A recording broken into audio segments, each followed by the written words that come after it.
मैं तुमसे बहुत प्यार करता हूँ। तुम्हारे बाल मुझे बहुत पसंद हैं।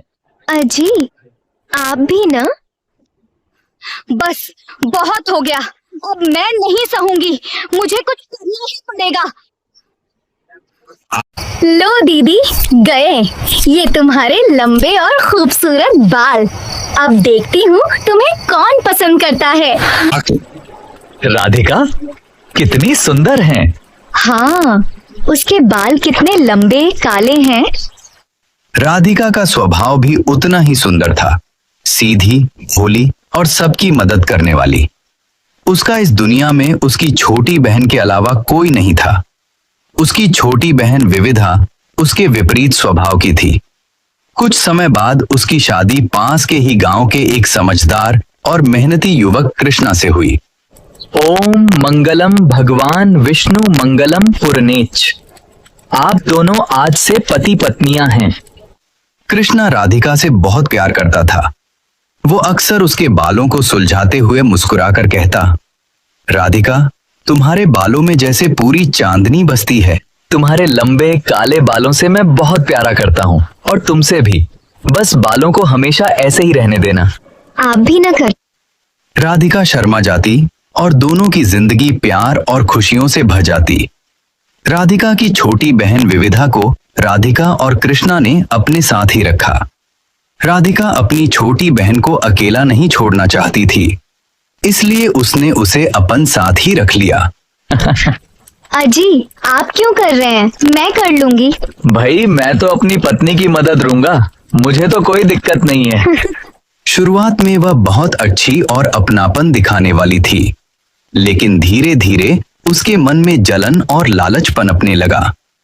वह सोचती, राधिका को सब कुछ क्यों मिला? सुंदर पति, प्यार भरा घर, और मैं? दीदी, सब कुछ आपको ही क्यों मिला? इतना अच्छा पति, इतना प्यारा घर, इतने अच्छे बाल, और मैं? जब भी वह कृष्णा को राधिका के साथ हंसते बोलते देखती, उसका मन कड़वा हो जाता। मैं तुमसे बहुत प्यार करता हूँ। तुम्हारे बाल मुझे बहुत पसंद हैं। अजी, आप भी ना? धीरे धीरे उसने अपना असली रंग दिखाना शुरू किया। बस बहुत हो गया, अब मैं नहीं सहूंगी, मुझे कुछ करना ही पड़ेगा। विविधा ने चालाकी से कृष्णा के करीब आना शुरू किया। कभी उसके लिए चाय बना देती। जीजा जी, ये लीजिए चाय। दीदी को तो अब ये सब का ध्यान ही नहीं है, मुझे ही ये सब करना पड़ेगा ना। कभी उसके काम में मदद करती। आप आराम से पैर धोइए जीजू, मैं हूं ना आपकी मदद के लिए। जी, आपका धन्यवाद विविधा जी। और राधिका की छोटी छोटी गलतियां बढ़ा चढ़ा कर बताती। भैया, दीदी अब पहले जैसी नहीं रही, उन्हें घर की भी फिक्र नहीं। जीजा जी, आपको नहीं लगता दीदी अब पहले जैसी नहीं रही? वो कोई काम सही से नहीं करती है। अरे ऐसी बात नहीं है। कृष्णा पहले इन बातों पर ध्यान नहीं देता था, लेकिन बार बार सुनने से उसके मन में शक पैदा होने लगा। कहीं विविधा सही तो नहीं कह रही है। राधिका सच में अब ध्यान नहीं देती है। एक रात जब पूरा घर सो रहा था, विविधा धीरे से उठी और राधिका के कमरे में गई। चांदनी खिड़की से अंदर आ रही थी और राधिका गहरी नींद में थी।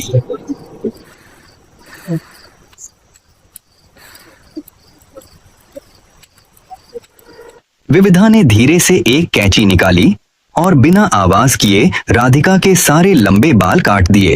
लो दीदी, गए ये तुम्हारे लंबे और खूबसूरत बाल। अब देखती हूँ तुम्हें कौन पसंद करता है। बाल जमीन पर बिखर गए। विविधा के चेहरे पर एक अजीब सी मुस्कान थी। सुबह जब राधिका उठी और आईने में देखा, उसकी चीख निकल गई। नहीं, ये क्या हो गया? मेरे बाल! वह जमीन पर बैठकर रोने लगी। ये क्या हो गया कृष्णा? कृष्णा दौड़कर आया। उसने भी यह देखा और वह अंदर से टूट गया। विविधा ने तुरंत मौका पकड़ा। मुझे तो लगता है दीदी ने खुद ही कटवा लिए। शायद इन्हें अब अपना ख्याल नहीं। जीजू, मुझे तो लगता है दीदी जानबूझ के अपने बाल काट ली हैं। ताकि आपको बुरा लगे। क्या तुमने ऐसा किया है?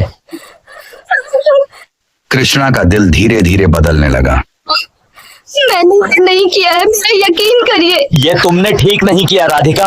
मैं तुम्हें कभी माफ नहीं करूंगा। दिन बीतते गए और कृष्णा का व्यवहार बदलता गया। वह अब राधिका से कम बात करता, उसकी तरफ ध्यान नहीं देता। विविधा हर दिन उसके कान भरती, दीदी अब तुम्हारे लायक नहीं है। राधिका यह सब समझ नहीं पा रही थी, लेकिन सहती रही। आखिरकार एक दिन बात इतनी बिगड़ गई कि कृष्णा ने राधिका से दूरी बना ली। मैं तुमसे तंग आ गया हूं। मुझे अब तुम्हारे साथ नहीं रहना है।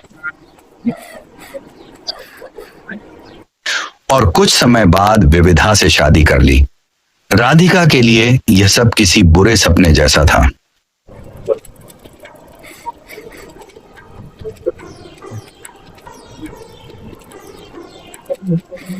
अब वही राधिका जो कभी इस घर की मालकिन थी, उसे नौकरानी की तरह रखा जाने लगा। अच्छे से काम करो, समझी? नौकरानी की तरह रहना सीख लो, वरना मुझसे बुरा कोई नहीं होगा। सुबह से रात तक काम, बिना आराम, बिना सम्मान। विविधा उसे हर बात पर ताना देती, तेरी जगह यही है, काम कर चुपचाप। कृष्णा भी अब चुप रहता, जैसे उसकी आंखों पर पर्दा पड़ गया हो। अच्छे से काम करो, साफ होना चाहिए। एक दिन राधिका लकड़ियां लेने जंगल गई। वह बहुत थक चुकी थी, शरीर से भी और मन से भी।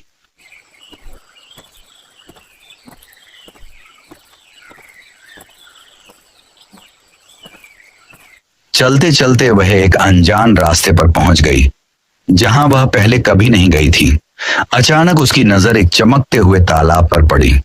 पानी इतना साफ था कि उसमें आसमान के तारे भी दिख रहे थे। ये तालाब कितनी सुंदर लग रही है। मैंने आज तक ऐसा तालाब नहीं देखा। चारों तरफ अजीब सी शांति थी, जैसे समय थम गया हो। राधिका धीरे धीरे तालाब के पास गई। ये कितनी चमकदार तालाब है। चलो इसमें जाकर देखती हूँ। तभी उसे लगा जैसे कोई धीमी आवाज उसे बुला रही हो। जो सच्चे मन से यहाँ आएगा, उसका दुख दूर होगा। राधिका ने बिना सोचे पानी में कदम रखा। जैसे ही वह डूबी और फिर बाहर आई, सब कुछ बदल चुका था। उसके बाल पहले से भी ज्यादा लंबे, घने और काले हो गए। उसका चेहरा और भी निखर गया। राधिका ने अपने बालों को छुआ। उसकी आंखों में खुशी के आंसू थे। उसका चेहरा और भी निखर गया। राधिका ने अपने बालों को छुआ। उसकी आंखों में खुशी के आंसू थे। हे भगवान, ये कैसा चमत्कार है। मेरे बाल फिर से पहले जैसे हो गए। भगवान। जब वह घर लौटी, सब उसे देखकर चौंक गए। कृष्णा की आंखों में हैरानी थी। राधिका, तुम? राधिका ने शांत स्वर में सब बताया। कृष्णा के चेहरे पर पछतावा साफ दिखने लगा। विविधा ये सब सुन रही थी। उसके मन में फिर वही लालच जाग गया। अगर मैं भी वहां जाऊं तो मैं और सुंदर बन जाऊंगी। अगली सुबह वह अकेले जंगल पहुंची। बिना सोचे समझे वह तालाब में कूद गई। वो जब इतनी सुंदर हो सकती है, तो मैं तो उससे भी ज्यादा सुंदर हो जाऊंगी। जैसे ही वह बाहर आई, सब कुछ उल्टा हो गया। उसके सारे बाल झड़ गए। उसका चेहरा बिगड़ गया। वह चीखने लगी, हे भगवान, ये क्या हो गया मुझे? मेरे बाल कितने छोटे हो गए। मेरा रंग काला कैसे हो गया?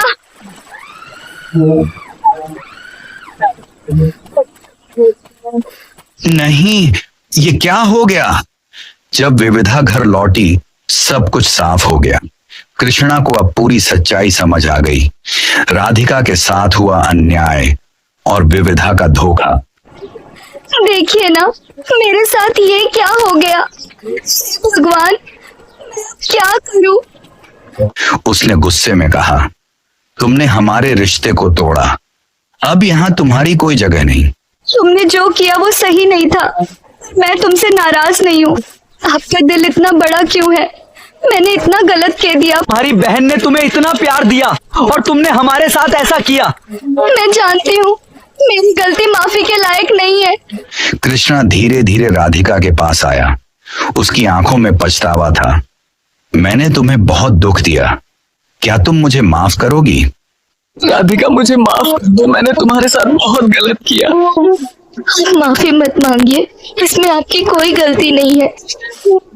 राधिका कुछ देर चुप रही, फिर उसने हल्की मुस्कान के साथ कहा, जो सच में पछताता है उसे एक मौका मिलना चाहिए।